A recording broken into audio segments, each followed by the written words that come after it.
నమస్కారం. మనందరి ఇళ్లల్లో ప్రతి వంటగదిలో తప్పనిసరిగా ఉండే ఒక వస్తువు గురించి ఈరోజు మనం మాట్లాడుకోబోతున్నాం. అదేనండి, మన ఫ్రిడ్జ్. మన జీవితంలో ఇది ఎంత ముఖ్యమో అందరికీ తెలుసు. కానీ ఎప్పుడైనా ఆలోచించారా అసలిది ఎలా పనిచేస్తుందని? అవును కదా, ఇదే మనందరికీ వచ్చే డౌట్. మనం సింపుల్గా స్విచ్ ఆన్ చేస్తాం, లోపలంతా చల్లగా అయిపోతుంది. ఇంతకీ ఆ చల్లదనం వెనకున్న అసలు మ్యాజిక్ ఏంటి? రండి, ఈరోజు మన ఫ్రిడ్జ్ వెనకున్న రహస్యాన్ని తెలుసుకుందాం. సరే, ముందుగా మన జీవితంలో ఫ్రిడ్జ్ ఎందుకంత ముఖ్యమో ఒక్కసారి చూద్దాం. ఇది కేవలం ఒక డబ్బా కాదు, మన ఆధునిక జీవితంలో ఇదొక విడదీయరాని భాగం. అంటే సింపుల్గా చెప్పాలంటే ఫ్రిడ్జ్ చేసే ముఖ్యమైన పనేంటంటే ఆహారాన్ని పాడుచేసే బ్యాక్టీరియా పెరగకుండా ఆపడం. టెంపరేచర్ తక్కువగా ఉన్నప్పుడు మన ఫుడ్ ఎక్కువ కాలం తాజాగా, తినడానికి సురక్షితంగా ఉంటుందన్నమాట. ఒక్కసారి ఆలోచిస్తే మనం ఫ్రిడ్జ్లో ఏమేం పెడతాం?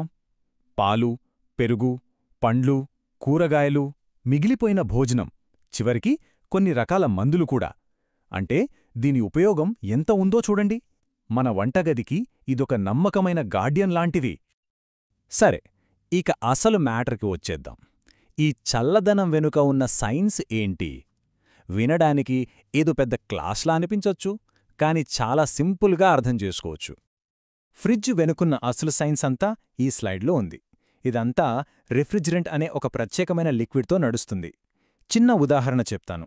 మనం చేతిమీద శానిటైజర్ లేదా స్పిరిట్ వేసుకున్నప్పుడు చల్లగా అనిపిస్తుంది కదా, ఎందుకంటే అది ఆవిరయ్యేటప్పుడు మన చర్మం మీదున్న వేడిని లాగేసుకుంటుంది. ఫ్రిడ్జ్లో జరిగేది కూడా దాదాపు ఇదే. ఫ్రిడ్జ్ వెనుకుండే కంప్రెసర్ ఈ రిఫ్రిజిరెంట్ని బాగా ఒత్తిడికి గురిచేసి వేడి గ్యాస్లా మారుస్తుంది. ఆ తర్వాత ఈ గ్యాస్ ఫ్రిడ్జ్ లోపలికి వెళ్ళి ఒక్కసారిగా వ్యాకోచించినప్పుడు అది లోపలున్న వేడి మొత్తాన్ని పీల్చుకొని ఫ్రిడ్జ్ని చల్లగా చేస్తుంది. ఈ ప్రాసెస్ ఒక సైకిల్లాగా కంటిన్యూస్గా జరుగుతూనే ఉంటుంది. అందుకే మన ఫ్రిడ్జ్ ఎప్పుడూ చల్లగా ఉంటుంది. ఫ్రిడ్జ్ ఎలా చల్లబడుతుందో అర్థమైంది కదా. సరే, ఇప్పుడు ఓసారి డోర్ తీసి లోపల ఏమేం భాగాలున్నాయో వాటి పనేంటో చూద్దాం. సాధారణంగా చూస్తే మన ఫ్రిడ్జ్లో రెండు మెయిన్ పార్ట్స్ ఉంటాయి. ఒకటి మెయిన్ కంపార్ట్మెంట్. ఇది ఆహారాన్ని చల్లగా ఉంచుతుంది కానీ గడ్డకట్టనివ్వదు. ఇక రెండోది ఫ్రీజర్. ఇది వస్తువుల్ని -డిగ్రీల్లో గడ్డకట్టించి నెలల తరబడి నిల్వ చేయడానికి హెల్ప్ చేస్తుంది. అందుకే మనం ఐస్ క్రీంని ఫ్రీజర్లోనూ, కూరగాయల్ని మెయిన్ కంపార్ట్మెంట్లోనూ పెడతాం. కాలం మారుతోంది గదా, టెక్నాలజీ కూడా అప్డేట్ అవుతోంది. మన ఫ్రిడ్జ్లు కూడా దీనికి మినహాయింపు కాదు. పాత ఫ్రిడ్జులతో పోలిస్తే ఇప్పటి ఫ్రిడ్జ్లు చాలా స్మార్ట్ గురు. ఇప్పటి ఫ్రిడ్జ్లలోని కొన్ని అద్భుతమైన ఫీచర్లు చూద్దాం. Frost free technology. దీనివల్ల ఒకప్పుడులాగా ఫ్రీజర్లో గడ్డగట్టిన మంచును గంటల తరబడి కరిగించాల్సిన పనే లేదు. ఇక ఇన్వర్టర్ కంప్రెసర్లైతే అవసరాన్ని బట్టి స్లోగా లేదా ఫాస్ట్గా పనిచేస్తాయి. దీనివల్ల కరెంట్ ఆదా అవుతుంది, శబ్దం కూడా చాలా తక్కువ వస్తుంది. కొన్ని స్మార్ట్ ఫ్రిడ్జ్లైతే లోపల ఏవి అయిపోతున్నాయో కూడా మనకు చెప్పేస్తున్నాయి. టెక్నాలజీ నిజంగా అద్భుతం కదా. ఇంత బాగా పనిచేసే మన ఫ్రిడ్జ్ని మనం కూడా కొంచెం జాగ్రత్తగా చూసుకోవాలి కదా. దాని లైఫ్ పెరగాలంటే, సేఫ్గా ఉండాలంటే కొన్ని సింపుల్ టిప్స్ పాటిస్తే చాలు. ఇది చాలా ముఖ్యం. ఫ్రిడ్జ్ను క్లీన్గా ఉంచుకుంటే ఫుడ్ ఫ్రెష్గా ఉంటుంది, చెడు వాసనలు రాకుండా ఉంటాయి.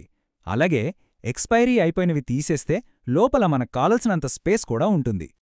ఫ్రిడ్జ్ నిండా సామాన్లు కుక్కేయకూడదు, ఎందుకంటే లోపల చల్లని గాలి ఫ్రీగా తిరగడానికి కాస్త గ్యాప్ ఉండాలి. అలా ఓవర్లోడ్ చేస్తే గాలి సరిగ్గా సర్క్యులేట్ అవ్వక కూలింగ్ తగ్గిపోతుంది, కరెంటు కూడా ఎక్కువ కాలుతుంది. ఇది మనం చాలాసార్లు చేసే చిన్న పొరపాటు, కానీ దీనివల్ల పెద్ద ఎఫెక్ట్ ఉంటుంది.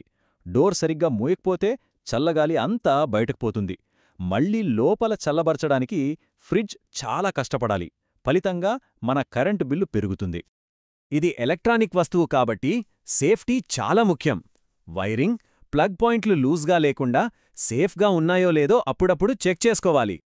ఫ్రిడ్జ్ క్లీన్ చేయడానికి కఠినమైన కెమికల్స్ అస్సలు వాడొద్దు, ఎందుకంటే వాటి అవశేషాలు ఆహారంలో కలిసే ప్రమాదముంది.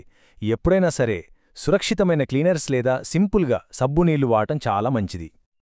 చివరిగా మన జేబుకు కూడా కొంచెం మేలు చేసే 2 టిప్స్. కొత్త ఫ్రిడ్జ్ కొనేటప్పుడు ఎక్కువ స్టార్ రేటింగ్ ఉన్నది తీసుకోండి. అలాగే ఫ్రిడ్జ్ టెంపరేచర్ని సరైన లెవెల్లో సెట్ చేయండి. సాధారణంగా అయితే మెయిన్ పార్ట్లో 4 డిగ్రీలు, ఫ్రీజర్లో -18 డిగ్రీలు ఉంటే సరిపోతుంది.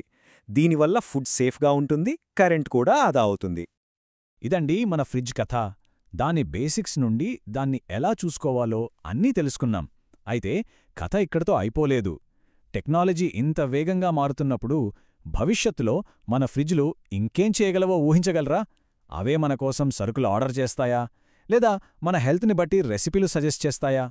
ఆలోచించండి. భవిష్యత్తు చాలా ఆసక్తికరంగా ఉండబోతుంది.